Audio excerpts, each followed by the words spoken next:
Hello? Oh, hi, yeah, this is, that negative thought you've been having, and I just can't let you try and change yourself without a fight, so, go ahead and just turn the show off, okay? And, yeah, everything's still fine. This is Blindside with your host, Bill Lundgren, an AINC original podcast. You serious? We're not holding back truth. We're here to help you heal and become the best you possible. Here's the chair, here's the pillow, here's Bill.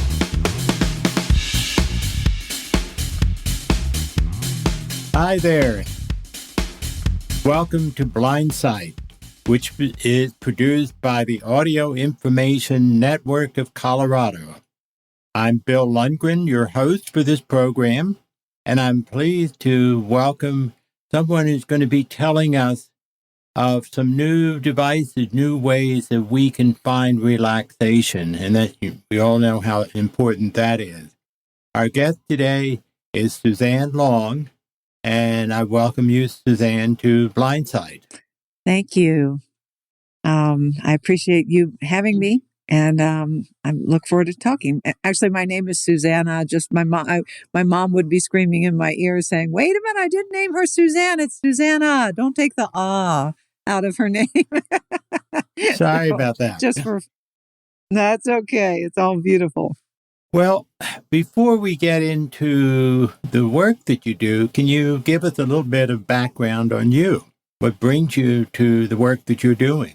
Well, in my early young years, I was a dancer. We moved to New York my junior year of high school, and so I danced professionally. So music and movement have always been a very important part of my life. And really, as a dancer, you learn to listen with your whole body. And so I've always found that when I'm stressed out or something, that just taking some time out to either listen to nature or take some time out just to tune inward and listen to music can be very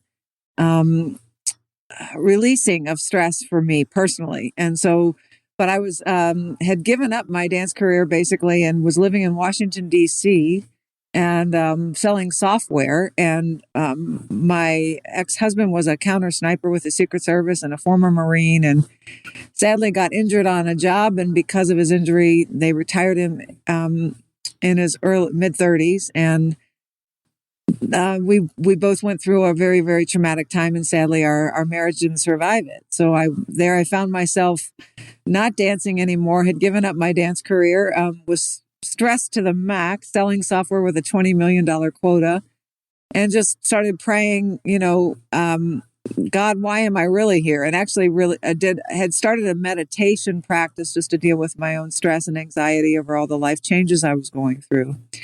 And this was in 1996, and I had a vision of creating spaces in corporate offices, schools, airports, hospitals that would incorporate light, sound, and aroma. And in this vision, I saw people walking up, putting their hand on this device that was a biofeedback technology. Certainly wasn't where it is today, but at this time, I just saw people putting a hand on their device, and this device would read what was going on with them bioenergetically, and then they would walk into this space and lay on this lounger that somehow delivered music tactily, so that you felt the music you hear resonating through you like a musical massage. And then the lighting and some of the aromatherapy would coordinate with that. So it was basically a vibrational healing experience. And so I found the book that an organization called the Heart Math had written, called From Chaos to Coherence. And they were working with a lot of corporations and particularly in healthcare, doctors and nurses, to help them de-stress. And they had this biofeedback device and they were teaching people a breathing technique and just to really tune into their body and their heart primarily, because they had found the reason why they're called heart math is they had found scientifically that when your heart is in a coherent or harmonic resonance, and you are sensing or feeling the feeling of love, compassion, or appreciation, your body mind as a whole operates more efficiently. And so they were actually So I read this book and I found out they were doing a conference, and I just was feeling called to really, explore this vision I had. And it was interesting that I learned they had this biofeedback technology. So I went to their conference and I was talking to them. And I said, I had this vision in meditation of creating spaces that would really incorporate this biofeedback technology. But there was this lounger that somehow delivered music tactily. And they said, well, we actually know a guy that invented a lounger like that. And they had brought it into Cisco Systems at the time to work with type A programmers that were becoming highly burnt out. And they found that when they were trying to get these type A individuals to kind of drop in and feel their heart and feel love, compassion, appreciation, they were a little resistant of that because they were just so in their head. And yet when they put them in this lounger, they would go there and basically stimulate the body's natural relaxation response in less than 5 minutes. And through this research study, yes. So you're lying in a lounger that you're feeling the music you simultaneously hear resonate through you like a musical massage.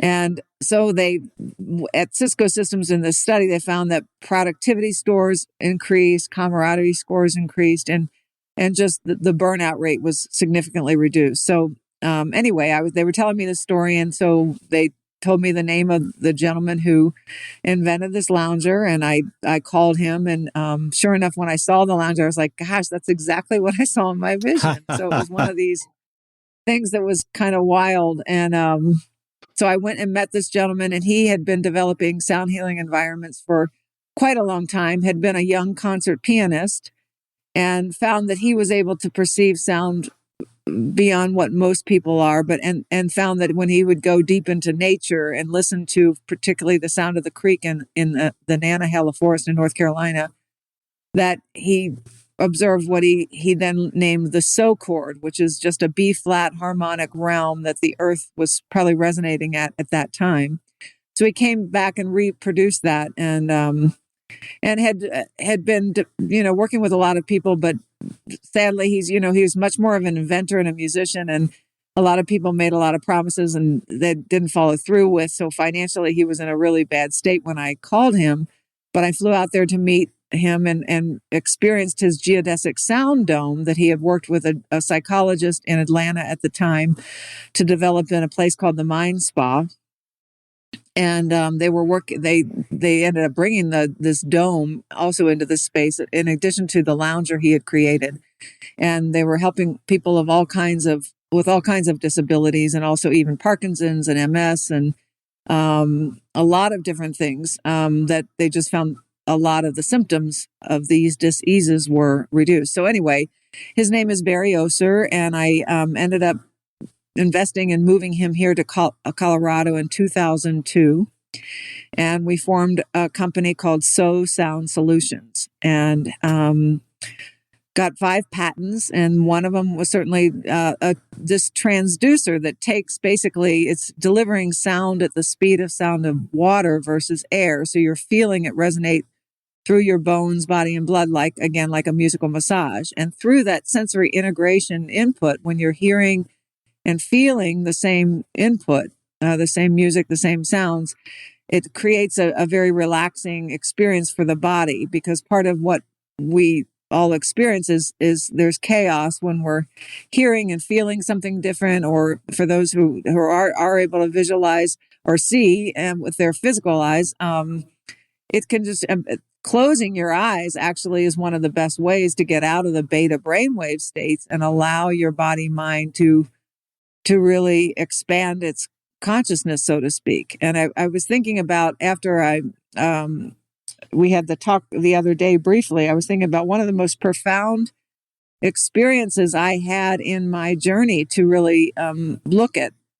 After I had this vision, I agreed to, I had to use myself as a guinea pig. So I traveled around, not only obviously looking at the biofeedback technology and then meeting Barry, but also just other programs that I felt were great for stress reduction and performance improvement and so forth. So anyway, I attended this. I moved to Dallas before I left the computer software industry, working for Oracle Corporation.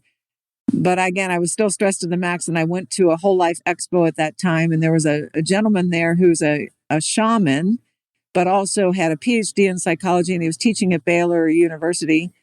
And he had designed this program with another gentleman called trance dancing.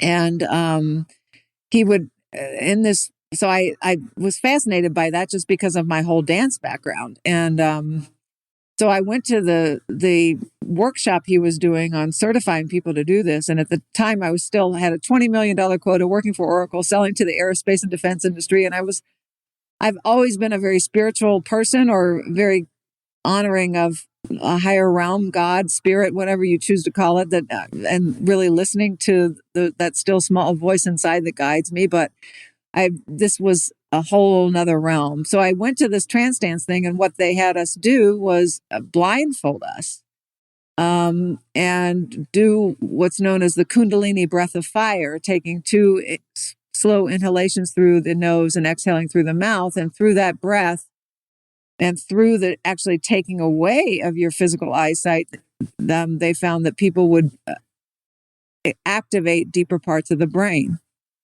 And in this trance dance experience I did, it was like a 4 or 5, maybe even 7-day experience. I all of a sudden had visions like I've never had in my life. I saw myself dancing in Egypt in past times. I saw myself flying in the rafters of this cathedral.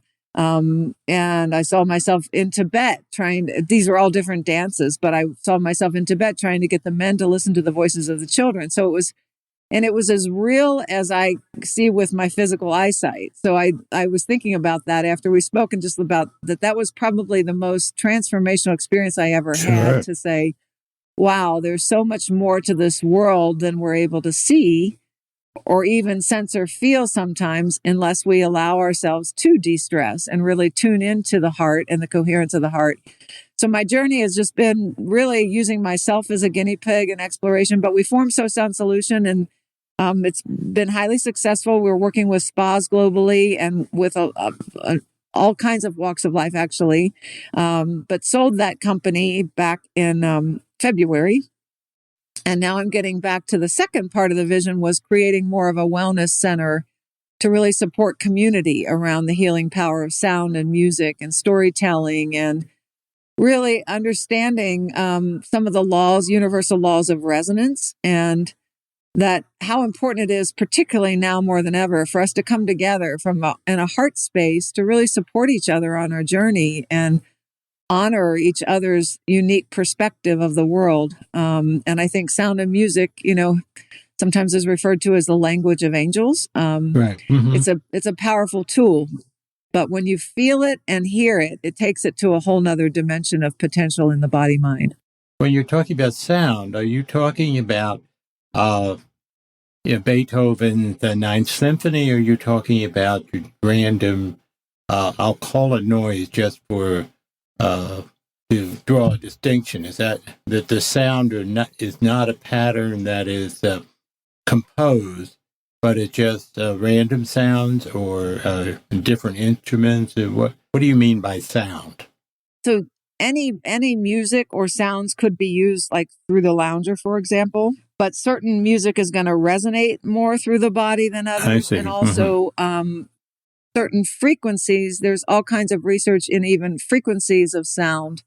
And there's an organization called the Monroe Institute that actually was the first to come out with what's known as hemisync, which is a synchronized sound that kind of triggers the right and left brain to come into a synchronization, because there's a little space between the sound. So there's so much more to the idea of sound and frequency, but any music can be used through it, but certain music will resonate better. And certainly as a sound healing artist, or a person who is a channel for sacred sound and sacred language, when I'm working with somebody, for example, doing some healing work known as Reiki, a lot of times I'll just channel a sound or bring through a voice that reminds that person of perhaps a childhood experience or something that is interfering with them breathing more completely or causing pain, because the body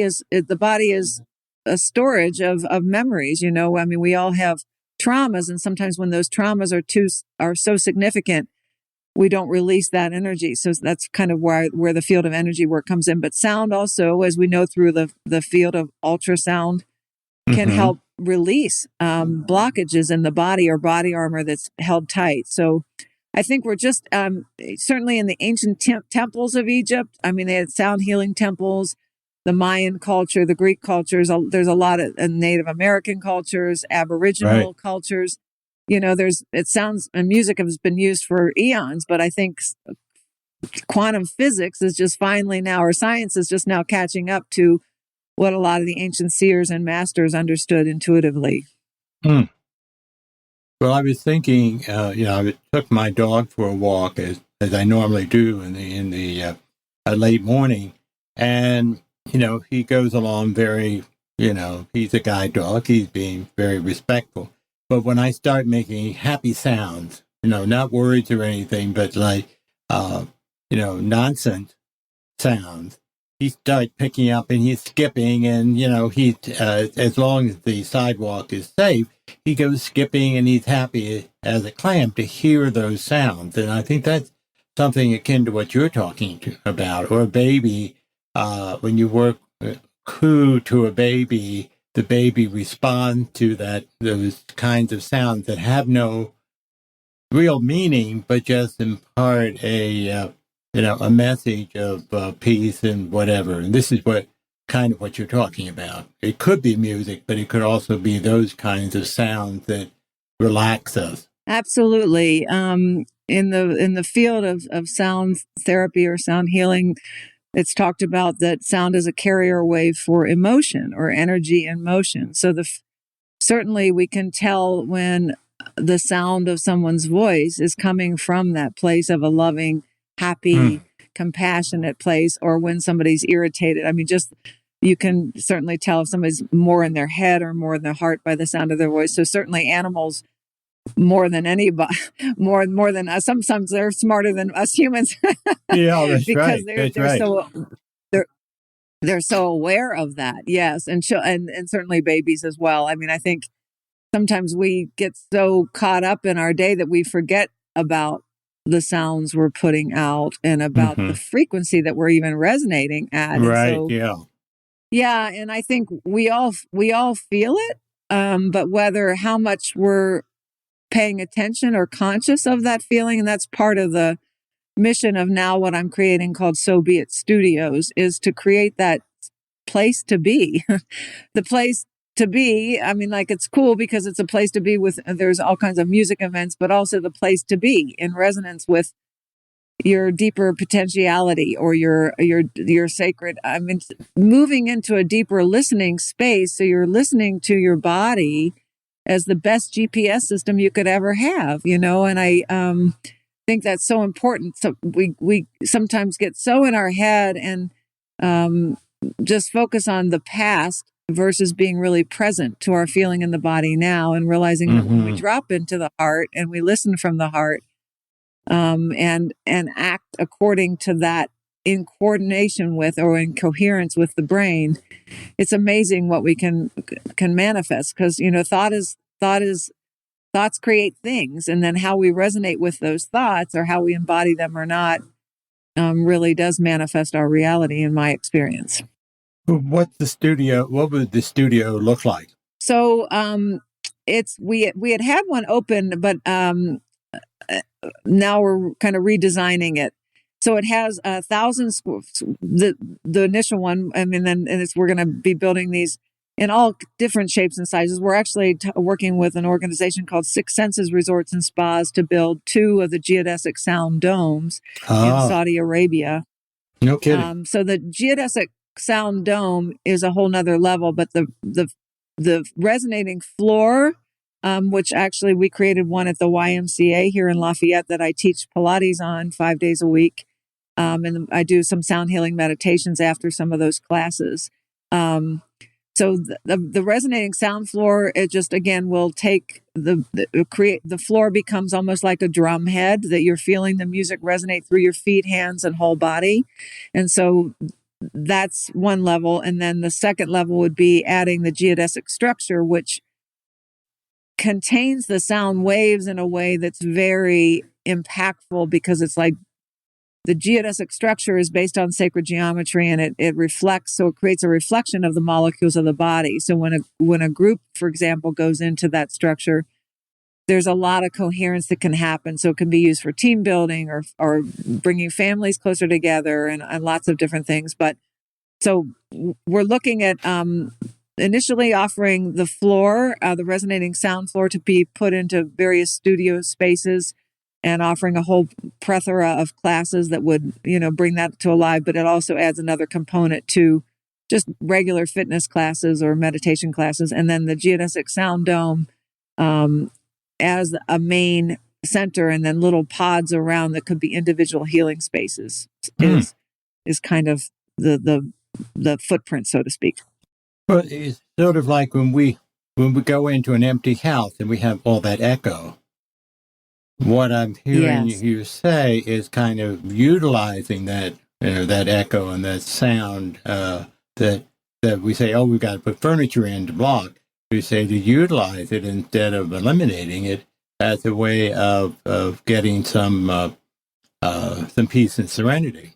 Yeah, it's actually taking that echo, so to speak, and organizing it. And that's where my partner, Barry, who you all might want to talk to too, can go into deeper, because he has so much more experience about creating the sound healing spaces. But I'm more about the programming and launching a program that I call Listening with Your Whole Body Listening, and or Uplift Your Vibes, which is kind of a combination of a movement and this listening. So I'm more about the programming and bringing it to market, but he's more able to speak more about how do you take that echo and make it more acoustically coherent, so that it does have a calming effect.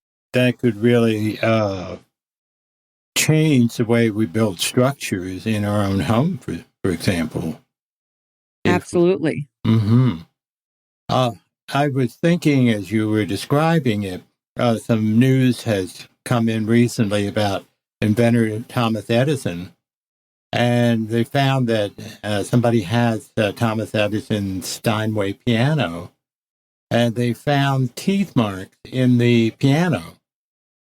Oh my goodness! Because Edison was deaf, had severe hearing loss, and so what Edison would do is to bite on the wood of the piano, and would be able to hear the sound through his teeth. And be able to hear sound that he couldn't hear otherwise. So that's where he's utilizing the whole body, or at least his head, to be able to hear what he couldn't hear naturally. And it feels like we're talking about something very similar.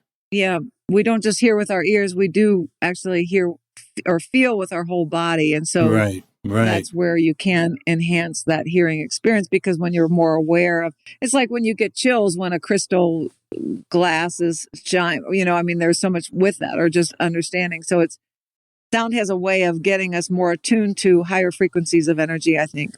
So that's definitely, and I think that was the case too with Beethoven in his later years. Right. Yeah. Yeah. Another example.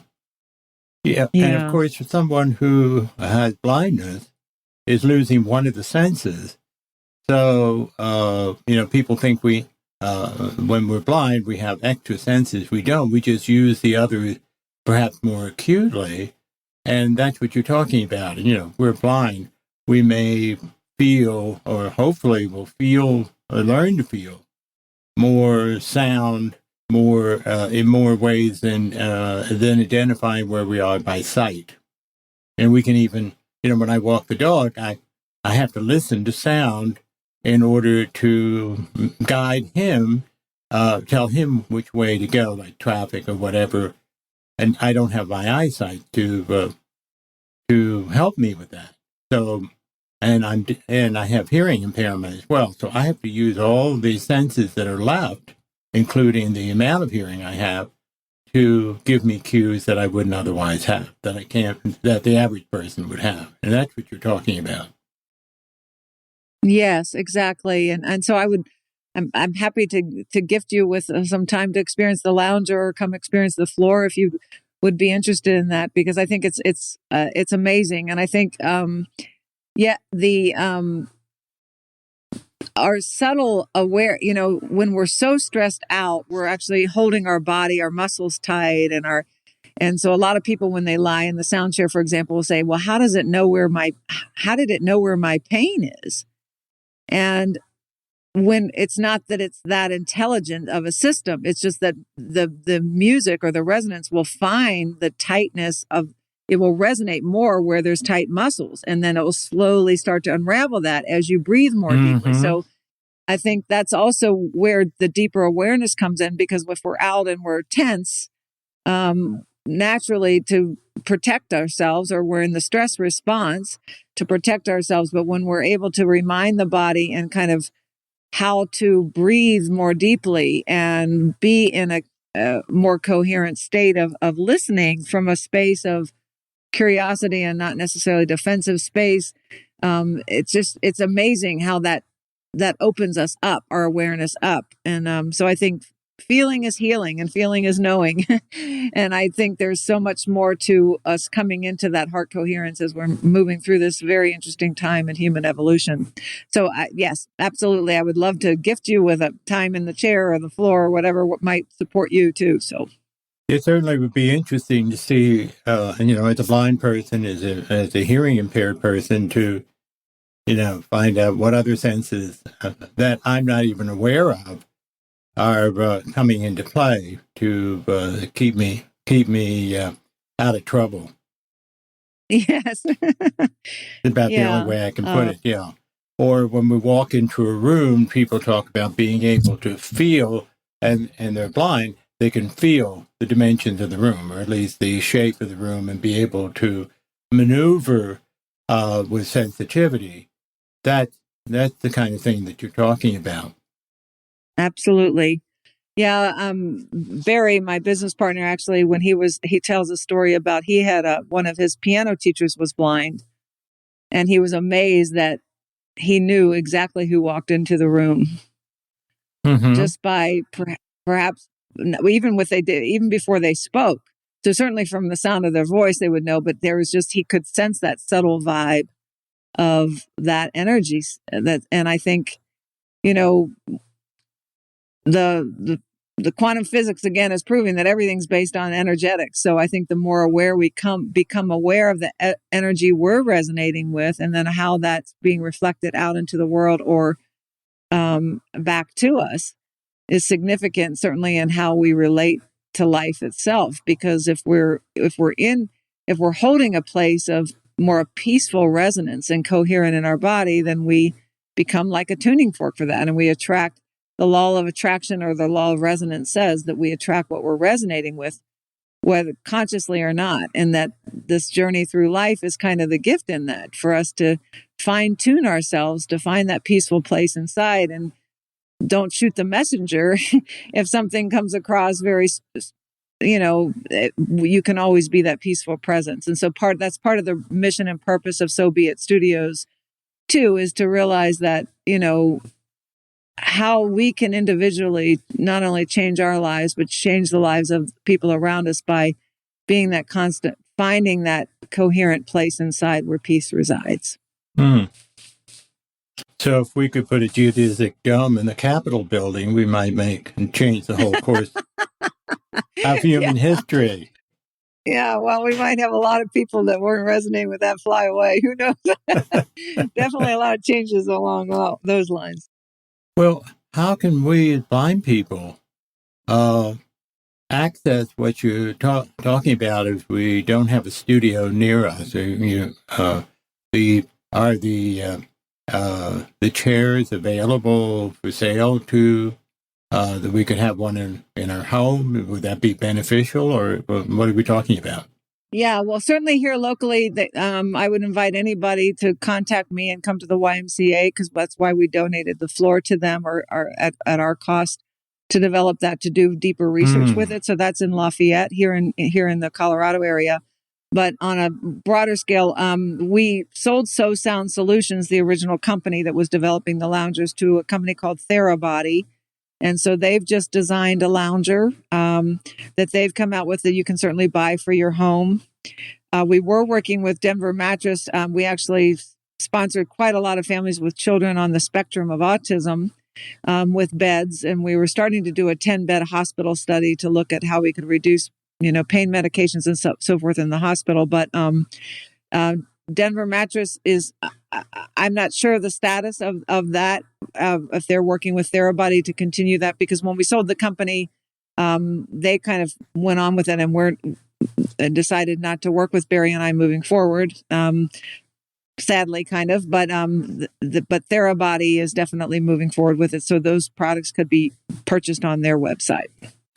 So, so the sound is, how are you producing the sound? Are there discs or, what, or is that proprietary information? But how does this all happen?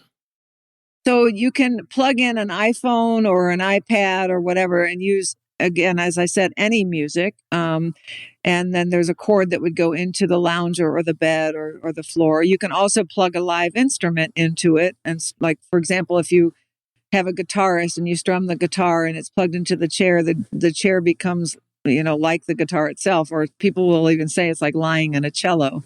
Therabody, I know, has come out with an app too, that they were actually originally working with Barry, and then they're working with some other artists to develop specific music for it. And that will be something we're doing through the studio.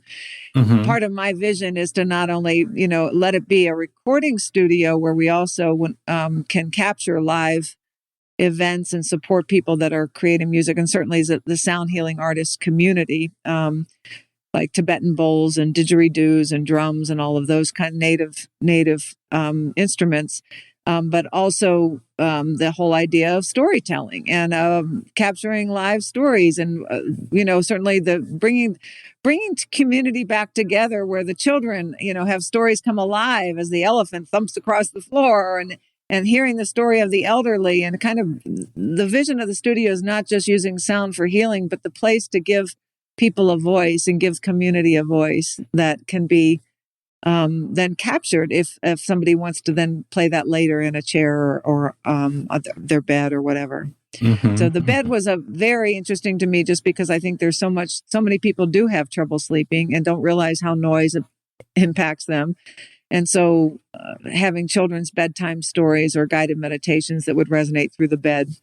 So all of that we're still kind of working through after the sale, but I feel like the bed is very significant, and the floor is certainly also the place for community. Well, I'm curious, when we talk about stories or even the music, are we talking about it being total loud sound, or are we talking about it just coming from different places in the bed so that we feel it in every part of our body?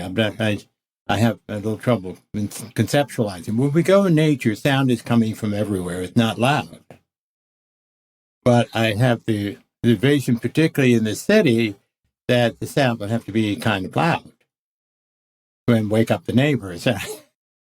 Yeah, no, the beautiful thing is it doesn't need to be as loud, because when you're feeling it, it doesn't need to be as loud, because you're augmenting the auditory with the vibration of the body. And so it is like going to a concert without hurting your ears. It's and then the geodesic sound dome, it definitely again is containing it. So it's a very different experience of how you're listening to music. And some of it can be louder, some of it can be very soft. Like for example, when we had our studio open initially, we would have a harp, a harpist come in and play, plug her harp into the floor as people practice yoga. And it was very soft, but very profoundly. Right. very beautifully profound in the body, because like if you're holding a yoga asana, for example, that's, hard to hold, she would really increase the amount the harp was producing just to help you kind of breathe through that. So there's a lot to that, feeling it. And it is hard to envision if you haven't experienced it, but yeah. So you'll have to come experience it. Yeah. Well, I know one of the hospitals here in Denver had a harpist in the intensive care unit, and she would play out in the hall and play the harp as a way of, and I know some of the people were in the ventilator and were hearing that music, and I wonder, I know some people thought, I mean, this is almost like they've gone to heaven and hear the harpist, but it's actually, I think for some people, very soothing. Yeah, the whole field of music therapy is definitely also growing. And I think, both working with people on listening deeper with their whole body, as well as playing instruments or giving their body a voice, is all part of this growing field.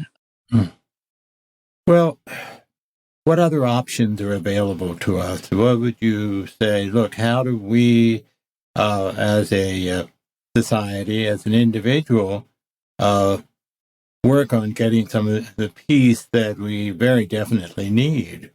Yeah, well, certainly getting a lounge chair or exploring the bed. And if people have specific questions, I can give my email address if that's helpful. And I'm happy to talk to people individually on how I can best support them, because that's kind of my higher mission and purpose at this point in time. But I think the deeper message is just realizing, also spending time in nature. I mean, going where you're away from traffic, and realizing when you are stressed out, or even creating a little sanctuary space in your own home where you have music, that you just play, or going, there's nothing, for me, I love sitting out and just listening to the birds, or having time when I'm feeling overly stressed, realizing how important it is just to find that space, whether you create it in your home or whether you take the time or make the time to go deep into nature, and just move into a place of appreciation for the birds, for the wind rustling through the trees, just becoming more aware of how the sounds you're experiencing are impacting you, and also the sound that you're making, even the little voice in your head that speaks to you. I mean, just being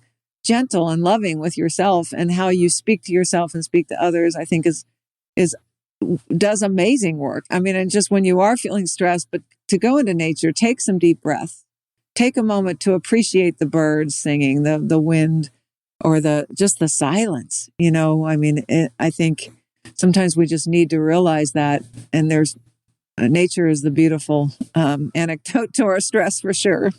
Right. Now, you teach meditation and yoga as part of your program, so that's something that people could access. Yeah, I actually teach Pilates. Pilates, not yoga, but and then yes, I do sound healing meditations on Tuesdays and Thursday, or I'm actually right now just only on Thursday at the YMCA. There's a 15-minute sound healing meditation at the end of my Pilates class. And again, I would welcome anybody to contact me, and I'm happy to get the Y to gift anybody to have an experience. And then developing other programs with the new studio we're going to be opening. So we can stay in touch on that too. Where will the studio be opening? Do you have a location? We don't have that. We haven't done that. We haven't confirmed that yet. We're kind of, with all the craziness in the world right now, we're kind of letting that settle down a little bit, and then we'll open it. Well, but for now, certainly a start might be, from what I'm hearing from you, one, you said to get out in nature, but the other is to get more into mindfulness and the meditative techniques that are available to help us to get more in touch with who and what we are, and to stay away from politics for a while. Yeah. Yeah, I think so. And just really, the more that we can each, because the one thing I hope that we learned from COVID is that we're all connected through our breath. And what we breathe out, we breathe in, be it physically or even emotionally. And so the more we can be that peaceful presence, the more we can let that resonate out from us. And I think that's, yes. And there's a lot on YouTube, for example, there's a lot of sound healing programs and meditations that incorporate what I referred to earlier, known as hemisync, and or what a lot of other people have replicated, known as binaural beat, to stimulate that binaural beat music, or even what they call the solfeggio frequencies, which were actually discovered eons ago, that are specific frequencies that can stimulate, that correlate with different emotions. There's a lot of different controversy about that. But anyway, there's a lot on YouTube just to listen to and find that you can just listen to that are guided meditations and or visualization kind of exercises. I tend to listen to one before I go to bed at night and when I wake up first thing in the morning, and just setting the tone for the day. And there's also, I don't know, just coming to mind, there's amazing work by Dr. Joe Dispenza, who is a chiropractor who is working with people all over the world, of helping them overcome all kinds of disabilities just through a meditation practice. So there's a lot out there to learn from. And it's, I think the whole field of sound therapy is just in its infancy, being rediscovered. I think a lot of the ancient cultures understood it more than we do today. But again, science is kind of catching up to the art of healing. Again, science does its own thing that had to go back to the beginning in order to understand what the early people knew already, and just relearn it and incorporate it. Like, just as science, so much of science now, with mindfulness techniques, as we call it, is the discovery of exactly what you're saying. The meditation is part of the healing arts. And I certainly appreciate you bringing all that exciting information to our listeners in Blindsight. And who do you want to give us the best way to contact you if we want to pursue this further? Yeah, I don't have the So Be It website up yet. That should be up actually probably within the next week or two. But eventually it will be sobeitstudios.live. But for right now, just Suzannah Long, my name, SUZANNAHLONG @gmail.com is probably the best way to reach me. And then as things progress, I'm happy to keep those who are interested in touch, and we can maybe circle back for you to post that or whatever makes sense as a next step. But I'm very excited to support your community for sure, and would love to do whatever I can. So suzannahlong @gmail.com, and the YMCA in Lafayette is where I teach, and happy to host somebody there anytime just to experience the floor and or the lounger sometime too. So we'd certainly like to keep in touch, and for you to keep us up to date on what's happening with the studio. It certainly would be something that we can let people know, maybe have you on and broadcast from your studio. Who knows? I'm very intrigued by that idea. And as I was, we were mentioning in the first interview, our first introductory call we had, that, I've wanted to do a podcast myself. So I'm curious to, just because I think inviting other sound healing artists and other musicians and that to be and also, as I said, capturing live things at the studio. So sure, we may be able to do that at the Y, or definitely when we open the studio. I would love to work with you all to do that. That would be amazing. That'd be great. Thank you for being here. Keep in touch. And I'm going to sign off. This is Bill Lundgren, your host for Blindsight. And look for further episodes of Blindsight on whatever media you use for your podcast. Thank you and goodbye.